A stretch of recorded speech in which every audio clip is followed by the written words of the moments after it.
Некои велат дојде времето на електричните автомобили. Моделите Volt на Chevrolet и Leaf на Nissan имаат батерии што може повторно да се напојат, но инфраструктурата за напојување е проблем. Надвор од големите градови тешко може да најдете станици за напојување, наведуваат стручњаците. Според компанијата AeroVironment, која инсталира многу од овие станици во домови и бизниси, ситуацијата сепак оди на подобро. Кристен Хелсел од компанијата вели, мрежата е во фаза на ширење. Од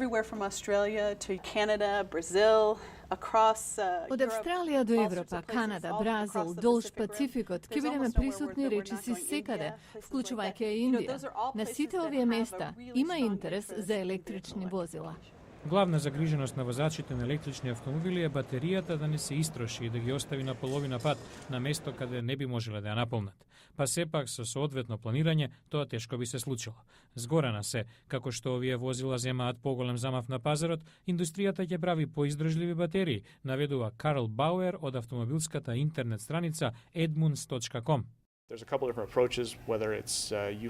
Например, се размислува за резервна батерија што може брзо да се инсталира на местото на старата. Од другите технологии, сериозно се разгледува водородното гориво како помошен погон на електричниот.